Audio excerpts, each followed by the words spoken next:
പ്രിയ പ്രേക്ഷകർക്ക് സീരിയൽ ന്യൂസിലേക്ക് സ്വാഗതം. കൂടുതൽ സീരിയൽ ന്യൂസുകൾ അതിവേഗം ലഭിക്കുന്നതിന് ഈ ചാനൽ സബ്സ്ക്രൈബ് ചെയ്യുക. ബെൽ ഐക്കൺ മറക്കാതെ ക്ലിക്ക് ചെയ്യുക. വീഡിയോ ഇഷ്ടമായി എങ്കിൽ ലൈക്ക് ചെയ്യാൻ മറക്കരുത്. കാര്യങ്ങൾ കൈവിട്ടു പോവുകയാണ് എന്നുള്ള കാര്യം മനസ്സിലാക്കുകയാണ് കൺമണി.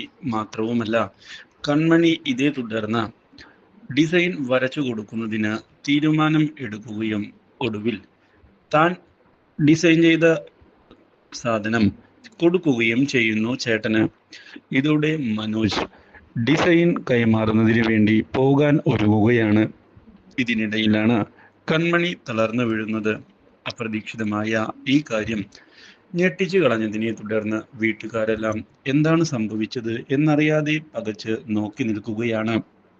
കൺമണിക്ക് എന്താണ് സംഭവിച്ചത്, എന്തുകൊണ്ടാണ് ഇങ്ങനെയൊക്കെ നടന്നത് എന്നും ചോദിക്കുന്ന ധനലക്ഷ്മി കൺമണി ഓക്കെ അല്ലേ എന്ന് ചോദിക്കുകയും ചെയ്യുന്നു. മനോജും ഇതേ തുടർന്ന് കൺമണിയോട് റെസ്റ്റ് എടുക്കാൻ ആവശ്യപ്പെടുകയാണ്. കൺമണി ഇന്നലെ ഉറക്കം കളഞ്ഞാണ് ഈ ഡിസൈൻ വരയ്ക്കുന്നതിനായി ഇരുന്നത്. അതുകൊണ്ട് തന്നെയാണ് അവൾക്ക് ഇങ്ങനെ ക്ഷീണം അനുഭവപ്പെട്ടത് എന്ന് മനോജ് പറയുകയും അതുകൊണ്ട് അവൾ എന്തായാലും കുറച്ചു സമയം റെസ്റ്റ് എടുത്തേ മതിയാകൂ എന്ന് വ്യക്തമാക്കുകയും ചെയ്യുന്നു. ഇതേ തുടർന്ന് കൺമണിയോട് റെസ്റ്റ് എടുക്കാൻ ആവശ്യപ്പെടുകയാണ് ശ്രീനിവാസൻ. ഒടുവിൽ കൺമണി തനിക്ക് കുഴപ്പമൊന്നുമില്ല എന്ന് അറിയിക്കുകയും എന്തായാലും കുറച്ചു സമയം ഇരിക്കട്ടെ എന്ന് പറയുകയും ചെയ്യുന്നു. പക്ഷേ കൺമണിയുടെ മനസ്സിൽ കുറ്റബോധം ഇങ്ങനെ നിറഞ്ഞു നിൽക്കുകയായിരുന്നു. താൻ കാരണം ഇനിയും പ്രശ്നങ്ങൾ ഉണ്ടാകുമോ എന്നുള്ള ചിന്തയും മുന്നിലേക്ക് വന്നതിനെ തുടർന്ന് ഇനി എന്താണ് ചെയ്യേണ്ടത് എന്ന ചോദ്യം ബാക്കിയാകുന്നു. എന്നാൽ ഇതേ സമയം മനോജ് ആകട്ടെ തൻ്റെ ഡിസൈനുമായി മുന്നിലേക്ക് പോവുകയും കമ്പനിയിൽ ആ സാധനം സബ്മിറ്റ് ചെയ്യുകയും ചെയ്യുന്നു. മനോജ് ചെയ്തത് നല്ല കാര്യം തന്നെയാണ് എന്ന് വ്യക്തമാക്കുകയാണ് ഇതേ സമയം ബലരാമൻ. മാത്രവുമല്ല, മനോജിൻ്റെ ജോലി ഇനി മുതൽ സ്ഥിരപ്പെടുത്തിയിരിക്കുകയുമാണ്. പക്ഷേ ഇനി മനോജ് ഒരു കാര്യം കൂടി കമ്പനിക്ക് വേണ്ടി ചെയ്തു തരണമെന്ന് ആവശ്യപ്പെടുകയാണ് അയാൾ.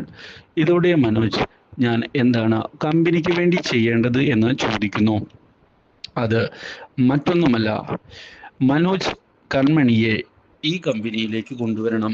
അലിഗഡ് ഡിസൈനിൽ അവൾക്ക് സ്ഥാനമില്ല എന്നും ഇനി മുതൽ അവൾ ഇവിടെയാണ് ജോലി ചെയ്യേണ്ടത് എന്നുമുള്ള കാര്യം അവളെ പറഞ്ഞ് മനസ്സിലാക്കേണ്ട ചുമതല മനോജിനാണ് എന്ന് പറയുകയും ചെയ്തതിനെ തുടർന്ന് മനോജ് ആകെ ഞെട്ടിപ്പോയിരിക്കുകയാണ്. ഇതോടെ മനോജ് ആ കാര്യത്തിൽ ഞാൻ എങ്ങനെയാണ് ഉറപ്പ് പറയുക?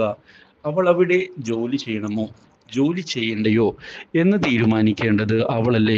അല്ലാതെ എനിക്കെങ്ങനെ ഈ കാര്യത്തിൽ ഒരു തീരുമാനം എടുക്കാൻ സാധിക്കും എന്ന് മനോജ് തിരികെ ചോദിക്കുന്നു. ഇത് മനോജിന് നൽകുന്ന ഉത്തരവാദിത്തമാണ്. ഈ കമ്പനിയുടെ ഒരു ഉയർന്ന പൊസിഷനിലാണ് മനോജിനെ കൊണ്ട് ഇരുത്തിയിരിക്കുന്നത്. അതുകൊണ്ട് തന്നെ മനോജ് ഇങ്ങോട്ട് ചോദ്യം ചോദിക്കാതെ ഞാൻ പറഞ്ഞ കാര്യങ്ങൾ ചെയ്തു തരാനാണ് ശ്രമിക്കേണ്ടത്. അങ്ങനെ ചെയ്യുന്നത് കൊണ്ട് മനോജിനും കുടുംബത്തിനും ഉപകാരം മാത്രമാണ് ഉണ്ടാവുക എന്നുള്ള ഉറപ്പ് നൽകാൻ എനിക്ക് സാധിക്കും. മനോജിന് വേണ്ട സൗകര്യങ്ങളെല്ലാം കിട്ടുകയും ചെയ്യും എന്നുള്ള ഉറപ്പ് ബലരാമൻ നൽകിയതിനെ തുടർന്ന് മനോജ് ഇനി എന്താണ് ചെയ്യേണ്ടത് എന്ന് ആലോചിച്ചിരിക്കുകയാണ്. എന്നാൽ കൺമണിയാകട്ടെ ഇനി എന്ത് ചെയ്യും എന്നറിയാതെ പകച്ചു പോകുന്നു. ഇതേ തുടർന്ന് റെസ്റ്റ് എടുത്തതിന് ശേഷം കൺമണി ഓഫീസിലേക്ക് പോകാൻ തയ്യാറാവുകയാണ്.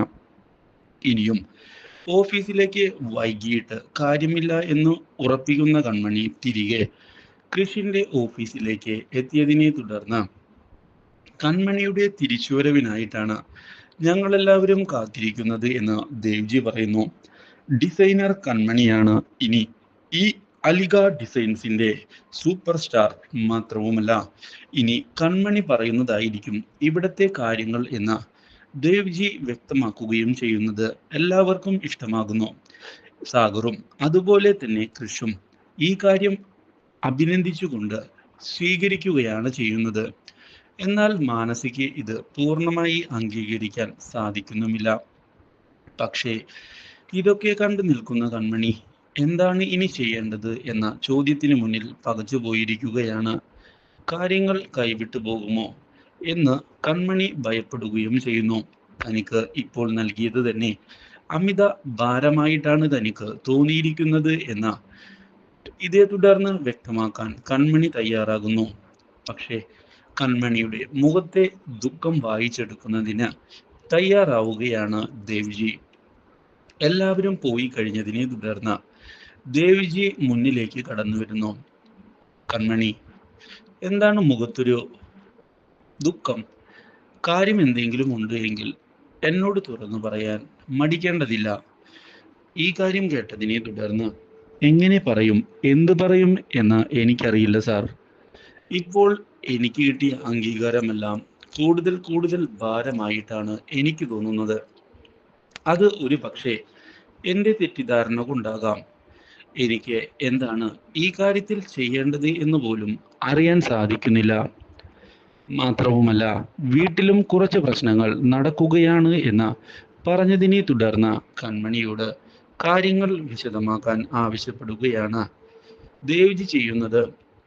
ഇതോടെ എൻ്റെ ഏട്ടനാണ് മനോജ് എന്നും മനോജ് ഇപ്പോൾ ജോലി ചെയ്യുന്നത് PR ഗ്രൂപ്പിന് വേണ്ടിയാണ് എന്ന് അറിയിക്കുകയും ചെയ്യുന്ന കൺമണി, അദ്ദേഹം ആ ഗ്രൂപ്പിന് വേണ്ടി ഡിസൈൻ ചെയ്യിപ്പിക്കുന്നത് എന്നെ കൊണ്ടാണ് എന്ന് അറിയിക്കുകയും ചെയ്യുന്നു.